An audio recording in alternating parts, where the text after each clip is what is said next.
तर बघा मित्रांनो, ही आपल्याकडे आहे BS6 लेलँडचं वायकिंग मॉडेल आहे. या वायकिंग गाडीमध्ये काय केलेलं आहे तर एक्झॉस्ट ब्रेकसाठी एक स्वतंत्र पुश बटन दिलेलं आहे डॅशबोर्डवरती.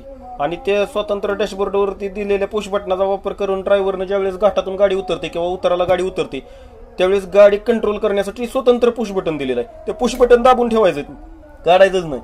जे ते कोणतं पुश बटन आहे बघा, हे निळं पुश बटन आहे. त्याच्या गाडी उतरतानाचं चिन्ह दिले.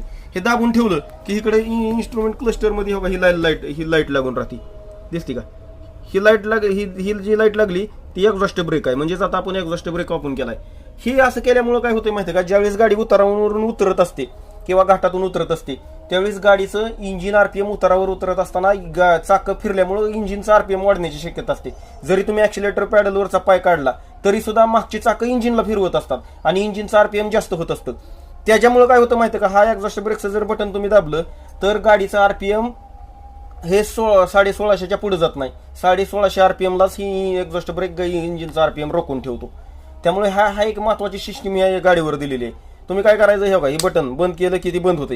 ही बटन दाबायचं, बटन दाबलं की ही इथं लाईट लागती. म्हणजे ह्याच्या पुढे RPM जात नाही इंजिनचं. म्हणजे तुम्ही उतरत असताना तुम्हाला गिअरमध्ये सुद्धा गाडी कंट्रोल करण्याची गरज लागणार नाही. अशी इतक्या कमी RPM वरती गाडी चालणार आहे.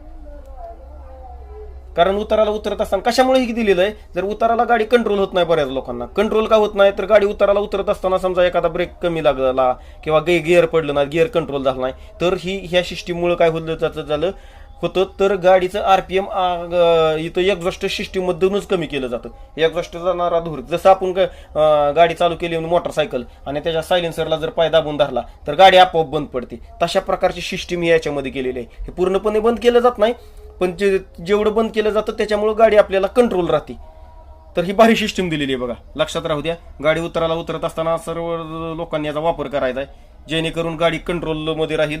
आणि हे बघा, हे RPM मीटरवर असा सिम्बॉल येतोय, हा त्याचा सिम्बॉल आहे.